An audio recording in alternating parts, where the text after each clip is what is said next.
বন্ধুরা, এমন কিছু ছোট ছোট টিপস থাকে যে টিপসগুলি আমরা যদি অ্যাপ্লাই করি আমাদের প্রত্যেক দিনের কাজটা অনেকটাই সহজ হয়ে যাবে। এমনই কিছু টিপস আপনাদের সঙ্গে শেয়ার করব। আশা করছি টিপসগুলি অ্যাপ্লাই করলে আপনারাও কিন্তু উপকার পাবেন। চলুন তাহলে বন্ধুরা, আজকের এমনই কিছু উপকারী টিপস আমরা দেখে নিই। প্রথম যে টিপসটি শেয়ার করছি বন্ধুরা, এখানে দেখুন আমি একটি ধুনুচি নিয়ে নিয়েছি।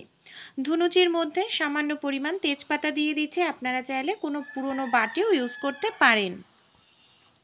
আমাদের বাড়িতে যে নারকেলের ছিবড়া আছে এর মধ্যে বেশ কিছুটা নারকেলের ছিবড়া দিয়ে দেব ছোট ছোট করে কেটে। তারপর এখানে আমি দিয়ে দিচ্ছি কিছুটা নিম পাতা আর কর্পূর। এটাকে আমরা কখন আর কিভাবে ইউজ করব? বাড়িতে যখন মশার উৎপাত ভীষণ বেড়ে যায়, মশা তাড়ানোর জন্য মশা মারার তেল, কয়েল, ধূপকাঠি ব্যবহার করি। এটা আমাদের স্বাস্থ্যে ভীষণ ক্ষতিকর বন্ধুরা। ক্যান্সার, অ্যালার্জি, হাঁপানির মতো রোগ ব্যাধিও কিন্তু মশা মারার প্রসাধনীগুলো যে বাজারে পাওয়া যায় তার কারণে হয়।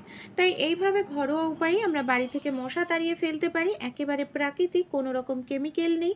আর এইভাবে যদি 5 মিনিট আপনাদের ঘরে ধরান, গ্যারান্টি দিয়ে বলছি ঘরের মশা সব চলে যাবে।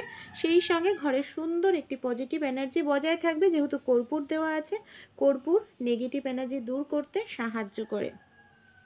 ছোট্ট টিপস ভালো লাগলে অবশ্যই ট্রাই করে দেখবেন।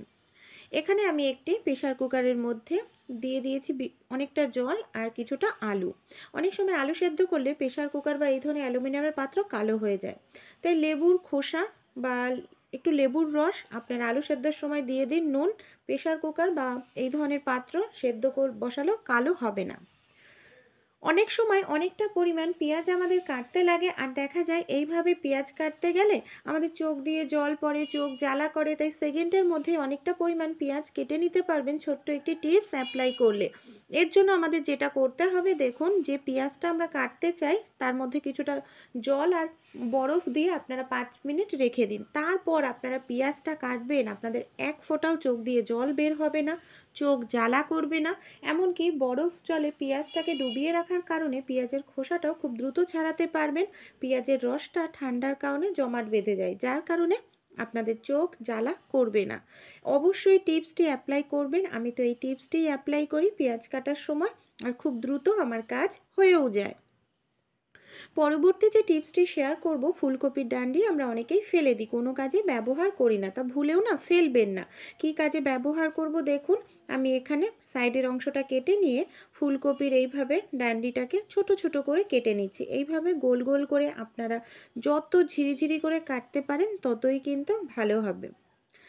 তাহলে চলুন এইভাবে আমি পুরোটা ফুলকপির ডান্ডি কেটে নিই। তারপর আমি আপনাদের দেখাই যে এই ফুলকপির ডান্ডিগুলোকে আমরা কি কাজে ব্যবহার করব।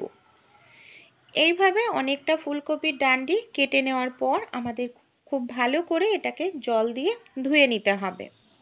দেখুন এইভাবে আমি কচলে কচলে জল দিয়ে ধুয়ে নিচ্ছি। তারপর এইভাবে একটি পাত্রের মধ্যে আমি তুলে নেব। এবার আমি কি করব, একটি পাত্র, বড় পাত্র নিয়েছি, তার মধ্যে আমি 1 কাপ পরিমাণ দিয়ে দিচ্ছি বেসন। সামান্য কালো জিরে দিয়ে দিলাম, কিছুটা পরিমাণ নুন, হলুদ গুঁড়ো, লঙ্কার গুঁড়ো দিয়ে খুব ভালো করে মিশিয়ে নেব। তারপর এখানে ফুলকপির যে ডান্ডিগুলো কেটে রেখেছিলাম সেগুলোকে আমি দিয়ে দিলাম। দিয়ে প্রথমেই জল দেব না, খুব ভালো করে এইভাবে দেখুন মিশিয়ে নেব। যখন দেখা যাচ্ছে যে ভালোভাবে মেশানো হয়ে গেছে, জলের প্রয়োজন, তখন আমরা অল্প অল্প করে জল দিতে থাকবো। এইভাবে একটি ব্যাটার তৈরি করে নেব। 5 মিনিটের জন্য এটাকে আমি রেস্টে রেখে দেব, তাহলে নরম হয়ে যাবে। 5 মিনিট পর আপনারা এইভাবে গোল গোল করে গরম তেলের মধ্যে দিয়ে বড়া বা চপ আকৃতি করে ভেজে নিন। আপনাদের গ্যাসের ফ্লেমটাকে মিডিয়ামে রেখে ভাজবেন, তাহলে ভেতরটাও খুব সুন্দর ভাজা হবে আর খেতেও ভালো লাগবে। আমি ওলট পালট করে দু সাইড এইভাবে দেখুন লাল করে ভেজে নিচ্ছি। দু সাইডে কিন্তু আমাদের এইভাবে লাল করে ভেজে নিতে হবে। যখন লাল করে ভাজা হয়ে যাবে একটি পাত্রের মধ্যে আমি তুলে নেব। আপনারা ফুলকপির ডান্ডি এইভাবে একবার খেয়ে দেখবেন, গ্যারান্টি দিয়ে বলছি অসাধারণ লাগবে। এমনকি খেলে আপনারা আবার বানাতে চাইবেন। দেখুন কতটা সুন্দর মুচমুচে বাইরেটা, ভেতরটা কিন্তু নরম। সত্যি অসাধারণ খেতে হয়েছিল, আপনারাও ট্রাই করে দেখতে পারেন। চলুন পরের টিপসটি আমরা দেখে নিই। গরম আলুর খোসা ছাড়াতে ভীষণ বিরক্ত লাগে, আর আলুটা যদি জলে ভিজিয়ে রাখি তাহলে দেখা যায় আলুর টেস্টটা নষ্ট হয়ে যায়, মিষ্টি ভাবটা চলে যায়। তাই একটি কাঁটা চামচ নিয়ে নিন।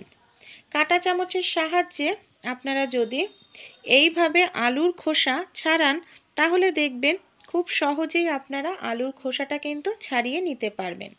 এমনকি এইভাবে আলুর খোসা ছাড়ালে আপনাদের হাতে গরম তাপও লাগবে না, এমনকি আলুটা ঠান্ডা করার জন্য আপনাদের জলের মধ্যে ডুবিয়েও রাখতে লাগবে না।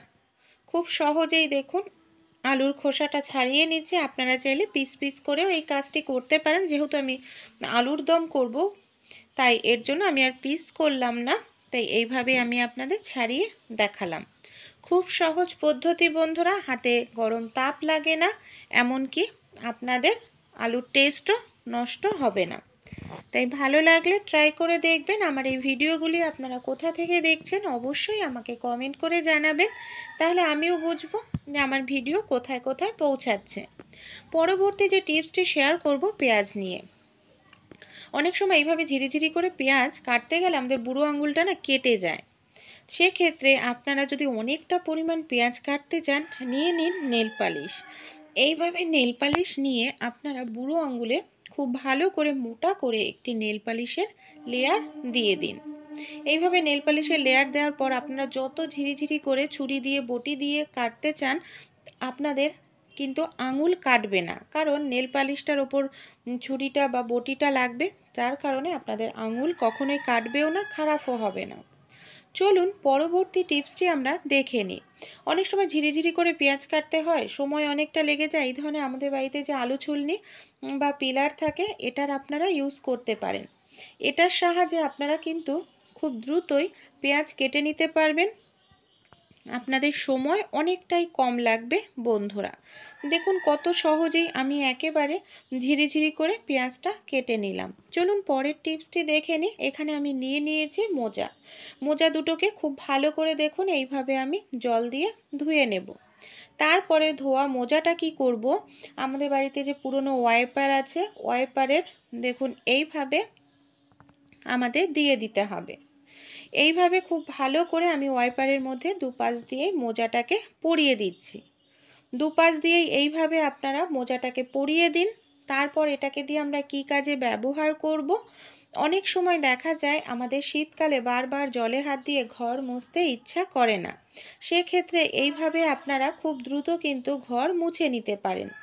আর এইভাবে যদি আপনারা ঘর মোছেন তাহলে আপনাদের কাজটি অনেক সহজ হয়ে যাবে। এমনকি যে কোনো জায়গায় যেখানে আপনাদের হাত পৌঁছায় না সেই জায়গাতেও আপনারা কিন্তু খুব সহজেই ঘরটা মুছে নিতে পারবেন। দেখুন কত সহজেই আমার কাজটি হয়ে যাচ্ছে। আরও একটি পদ্ধতি আছে, আপনারা নিয়ে নিন এই ধরনের পুরনো কোনো গেঞ্জি বা জামা জল দিয়ে ভিজিয়ে, তারপর ওয়াইপারের যে গলা আছে ওয়াইপারের গলার মধ্যে এইভাবে ঢুকিয়ে দিন। দেখুন আমি এইভাবে ঢুকিয়ে দিচ্ছি। গেঞ্জিটা অনেকটা বড়, এর জন্য ফোল্ড করে নেব, যেহেতু ফোল্ড করলে কিন্তু থাকবে না, বারবার খুলে যাবে। এর জন্য আমাদের বাড়িতে পেনের অনেক ঢাকনা থাকে, এখানে আমি পেনের ঢাকনার সাহায্যে এইভাবে ওয়াইপার আর গেঞ্জি দুটোকে না আটকে দিচ্ছি, তাহলে কিন্তু খুলবে না। এবার কিন্তু এটার সাহায্যে আমরা খুব সহজেই ঘর মুছে নিতে পারি, আর শীতকালে বারবার আমাদের হাতের জলও লাগাতে লাগবে না। দেখুন দুটো পদ্ধতিই কিন্তু খুব সহজ। অবশ্যই অ্যাপ্লাই করে দেখবেন, যে পদ্ধতিটি আপনাদের ভালো লাগে, সহজ মনে হয়, আপনারাও কিন্তু উপকার পাবেন। চলুন তাহলে আমরা পরবর্তী যে টিপসটি আছে দেখে নিই বন্ধুরা। এখানে দেখুন আমি নিয়ে নিয়েছি বেশ কিছুটা মটরশুঁটি। মটরশুঁটির খোসা ছাড়াতে আমাদের অনেকেরই ভীষণ বিরক্ত লাগে, অনেকটা সময় লেগে যায়। সহজ একটি পদ্ধতি শেয়ার করব, সেটা হলো নেল কাটার। নেল কাটার প্রত্যেকের বাড়িতেই থাকে। নেল কাটারটাকে এইভাবে ঘুরিয়ে নিন, তারপর মটরশুঁটি নিয়ে এইভাবে হালকা করে চাপ দেবেন। দেখবেন মটরশুঁটির খোসাটা খুব সহজেই কিন্তু আলগা হয়ে যাবে। এমনকি খুব সহজে আলগা হয়ে গেলে আপনারা খুব দ্রুতই কিন্তু মটরশুঁটির খোসা এইভাবে ছাড়িয়ে নিতে পারবেন। দেখুন এইভাবে চাপ দিয়েছি, কত সহজেই মটরশুঁটির খোসাটা আলগা হয়ে গেছে। আমাদের হাত দিয়ে টানাটানি করার কোনো প্রয়োজন নেই। ভালো লেগে থাকলে টিপসগুলি অ্যাপ্লাই করে আপনারাও দেখতে পারেন বন্ধুরা। পরবর্তী টিপসটি চলুন তাহলে আমরা দেখে নিই। আমাদের বাড়িতে যে এই ধরনের কাঁচি থাকে, অনেক সময় আমরা কোথাও নিয়ে যাই ঘুরতে। কোথাও ঘুরতে নিয়ে গেলে অনেক সময় সমস্যাটা যেটা হয়, দেখা যায় কাঁচি ব্যাগে নিয়ে গেলে ব্যাগে থাকা জিনিসপত্র আমাদের কেটে যায়, নষ্ট হয়ে যায়। সেক্ষেত্রে এই ধরনের স্ট্র যে থাকে না, স্ট্র নেবেন, ছোট করে কেটে কাঁচের মুখটাকে এইভাবে স্ট্রর মধ্যে ভেতরে ঢুকিয়ে দেবেন। তাহলে দেখবেন আপনাদের যে কাঁচি আপনারা কোথাও নিয়ে যেতে চান, সেটা কিন্তু কখনোই আপনাদের ব্যাগে থাকা জিনিসপত্র নষ্ট হবে না। বাড়িতেও এভাবে মুখ আটকে রাখতে পারেন, বাচ্চারা খুলতে পারবে না। পরবর্তী যে টিপসটি শেয়ার করব, একটি পাত্রের মধ্যে বেশ কিছুটা জল দিয়ে দিলাম। জলে 3-4টে তুলসী পাতা, সামান্য পরিমাণ দিয়ে দেবো এখানে 2টো লবঙ্গ আর সামান্য জোয়ান দিয়ে খুব ভালো করে আমাদের এটাকে না মিশিয়ে নিতে হবে। এইভাবে দেখুন, আমি এইভাবে খুব সুন্দর করে বন্ধুরা এটাকে কিন্তু মিশিয়ে নিচ্ছি। তারপর গ্যাসের ওপর রেখে এটাকে কি করব, খুব ভালো করে এইভাবে দেখুন গরম করে নেব। খুব সুন্দর করে আপনারা এইভাবে গরম করে নিন। তারপর হালকা ঠান্ডা হলে একটি ছাঁকনির সাহায্যে এটাকে আপনারা ছেঁকে নিন। অনেক সময় দেখা যায় কি হয়, যে শীতকালে আমাদের গলা ব্যথা করে, কথা বলতে কষ্ট হয়। সেক্ষেত্রে এরকম একটি পানীয় তৈরি করে আপনারা গার্গল করতে পারেন বা খেতে পারেন। এতে মুখের বাজে দুর্গন্ধ দূর হবে, এমনকি গলা ব্যথার সমস্যাও কিন্তু কমে যাবে।